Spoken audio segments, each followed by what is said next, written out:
Volám sa Radka Balažovičová, mám 19 rokov a som Rómka.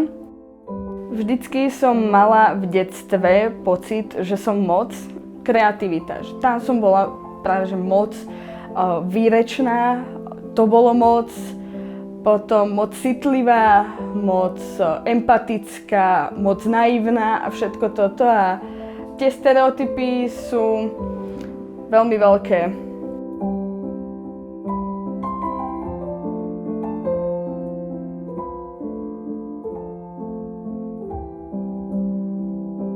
K Junior Achievementu som sa dostala vďaka mojej úžasnej učiteľke Danke Hradilekovej, ktorá vlastne hneď od začiatku vo mne videla ten potenciál a rozhodla sa ho chytiť a vytiahnuť ešte viacej na povrch.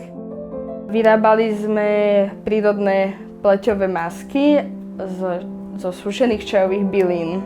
V Hradci Králové sme vyhrali druhá najlepšia firma veľtrhu, najlepšia zahraničná firma a ja som vyhrala individuálnu cenu najlepší predajca.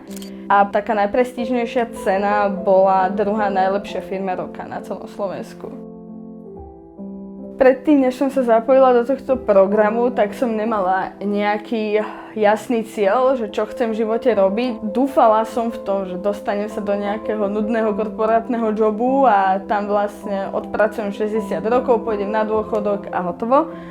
Ale ten junior mi ukázal, že ten život viem využiť naplno. Nehanbiť sa za to, kto som, odkiaľ som a naučil ma, aby som bola 100% sama sebou.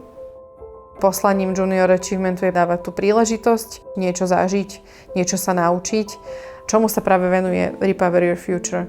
Takým deťom, ktoré nemajú príležitosť, ktoré nemajú doma to zázemie, že ten rodič nedostal to vzdelanie alebo nemal šancu ho dostať. Môj otec je obrábačkovou a moja mamina je predavačka v Coop Jednote. Moji rodičia sú veľmi nadšení z toho, Moji rodičia sú veľmi šťastní z toho, že budem vlastne prvá s vysokoškolským vzdelaním a robia všetko preto, aby som to dokázala.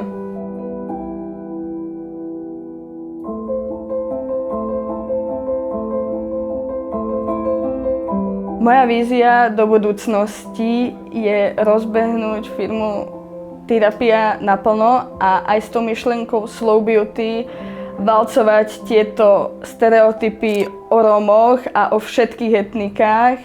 Jednoducho chcem robiť taký aktivizmus voči tomu, že všetci sme ľudia a každý si zaslúži rovnaký rešpekt a lásku. Aj hlavne príležitosť.